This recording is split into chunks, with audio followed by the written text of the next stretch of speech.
Shalom, selamat malam Bapak Ibu Saudara-saudari yang dikasihi oleh Tuhan. Mari kita mempersiapkan hati untuk mendengarkan renungan firman Tuhan dan kita berdoa. Bapa kami yang bertata di dalam kerajaan surga, saat ini kami mau mendengarkan firman-Mu. Kiranya Tuhan pakai hamba-Mu yang terbatas untuk boleh menyampaikan firman-Mu dengan baik. Dan biarlah setiap kami yang mendengar, kami boleh memahaminya. Dalam nama Yesus Kristus, hamba-Mu berdoa dan bersyukur. Amin. Bapak Ibu, saudara-saudari yang dikasihi oleh Tuhan, malam hari ini kita akan mendengarkan renungan firman Tuhan yang terdapat dalam Mazmur nomor 37 ayat pertama sampai ayat yang ke-40. Judul renungan malam hari ini, jangan iri kepada dosa. Bapak Ibu yang dikasihi dalam Kristus Yesus, mari kita membaca dalam ayatnya yang ke-7 demikian. Berdiam dirilah di hadapan Tuhan dan nantikanlah Dia.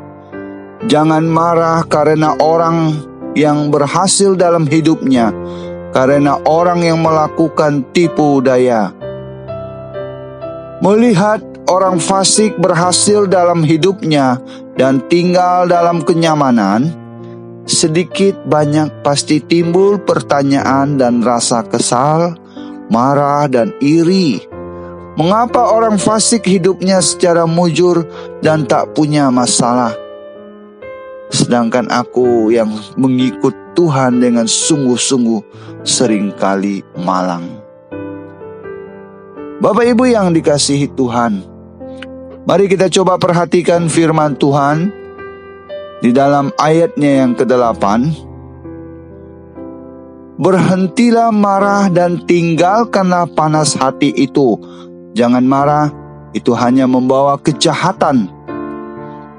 Ingat, jangan sekali-sekali menganggap Tuhan itu tidak adil, lalu kita protes Dia.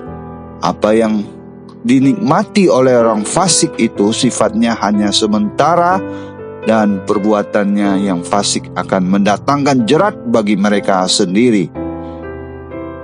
Jika kita melihat lagi dalam ayatnya yang ke-10, di sana dikatakan, karena sedikit waktu lagi maka lenyaplah orang fasik.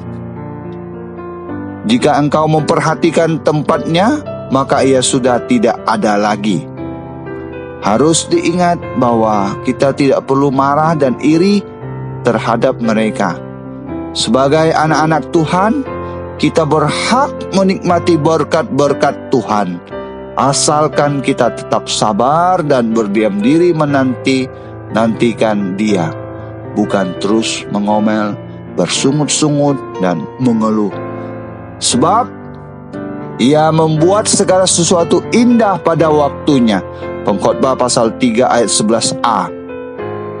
Firman Tuhan memerintahkan kita untuk berhenti marah dan meninggalkan panas hati.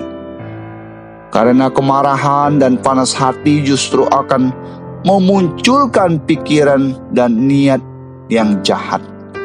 Bapak Ibu, kita tidak perlu iri kepada mereka, kepada orang-orang yang berlaku jahat atau curang. Sebab mereka segera liut seperti rumput dan layu seperti tumbuhan hijau. Mazmur nomor 37 ayat 2. Bagaimana seharusnya orang percaya bersikap? Nah, mari kita baca dalam ayatnya yang ketiga dan kelima. Percayalah kepada Tuhan dan lakukanlah yang baik.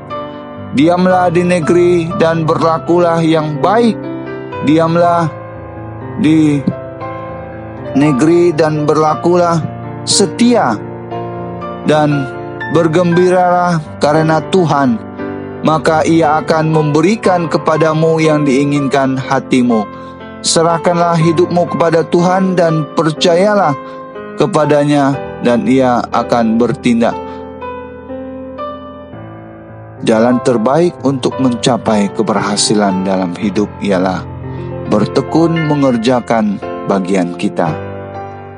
Sesulit apapun itu keadaannya, dalam tiap jerih payah ada keuntungan. Tetapi kata-kata belaka mendatangkan kekurangan saja.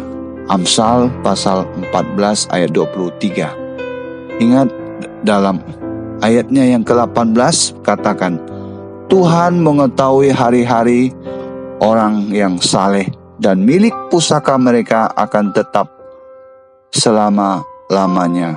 Amin. Tuhan memberkati kita semua. Mari kita berdoa. Bapa kami yang bertata di dalam kerajaan surga, terima kasih untuk firman-Mu. Kiranya Roh Kudus yang menolong dan menuntun setiap kami untuk boleh memahami kebenaran firman-Mu. Dan hamba-Mu yang sudah menyampaikan, kiranya Tuhan terus memakai hamba-Mu menjadi alat untuk boleh menyampaikan firman-Mu di dalam pimpinan dan pertolongan daripada Tuhan. Dalam nama Yesus Kristus, hamba-Mu berdoa dan bersyukur. Amin.